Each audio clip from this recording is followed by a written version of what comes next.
on the pitching front, Yoniel Curet, like he's gonna get up there and do some unique things because the fastball is just tough for hitters. It's just that simple. Like, I don't know if he's gonna be able to turn lineups over and be a starter, so to speak. Maybe he can be like an opener, maybe he can piggyback, maybe they'll try it.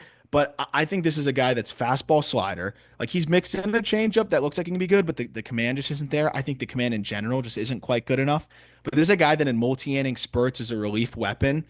This will be the classic, like, where did the Rays spawn this guy from, right? Like the fastball has crazy life to it. And I think if you have him in 1 to 2 inning spurts, it could play like a 70 grade fastball. The slider is disgusting.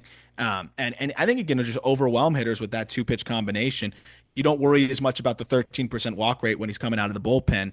Opponents hit 195 against him last year. And like, I'm sure the Rays would love to see him cut down on the walks and things like that. But how many bullets do you want to waste in the upper levels anyway next year? Like, I don't know if we'll start in double. I assume we'll probably start in double and then quickly go to triple. But I think that's a guy that could get up there pretty quickly because he could go 70% fastball usage, and because of the carry that it has and the angles that he creates, he's going to get a ton of whiff. Yeah, for sure. All right. Well, I think with that being said, that's pretty much all I got. You guys got anything else? I don't have Um, anything. what Nope. about the other side of the other guy in the Rosen trade, Brody Hopkins? Oh, He's a yeah. starting pitcher. I'm glad you mentioned Brody, actually. He is weird, and I love it. And obviously the Rays love it, right? Like I was looking at that. they find guys with some unique characteristics, some unique data points, and kind of help squeeze out more. Even a Jackson Bowmeister, like who they got in the trade from the Orioles, like the second he came over, tweaked some things mechanically, found another tick. The stuff looked a little bit better. That's another guy that I do think absolutely could be a back end starter for the Rays sooner rather than later as well. But Brody Hopkins, man, like he releases from a sub 5 foot release, and just for perspective, like his is 4.85. I think the average big league, pitcher is 5'9". So it's already a foot lower than the average pitcher. Yet gets a good amount of vertical run from there. He also has a two seamer that gets like 18 inches of horizontal from this Jeez. weird release point. Then he's got a slider. Then he's got a cutter.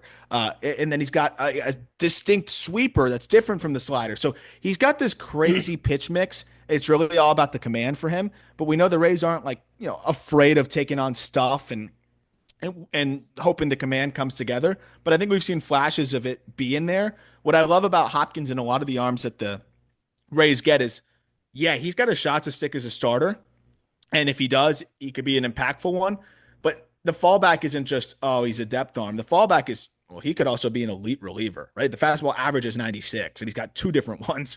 And the slider can be devastating with two different ones. So, like, you have the fallback of high leverage arm, but I think he's going to get every opportunity to start. And I love, prospects like that because instead of kind of a volatile situation, you have either a win and a secondary win instead of a win and loss. And I think the Rays, that's why they get value out of so many of their arms, is even if it's not the desired outcome, he's still a valuable big league arm. And I think Hopkins can very much be that. I mean, look at how the narrative around Mason Montgomery has changed. Instead of being like the lefty who gets outs, now he's somehow this nasty high octane stuff, arm out of the pen.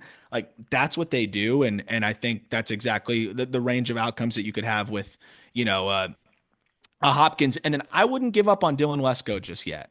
I think that's a guy that his feel to spin the ball and the stuff in general, like it's legit, man. He was the best prep prospect when the Padres drafted him. Like I'm gonna give a 21-year-old Lesko who's still just trying to find himself off after TJ, give him a little bit more time. That changeup is freakish. So if he can just find the strike zone again, I'm not going to fully give up on a guy like that. And also just a great dude. I'm a big fan of him as a person.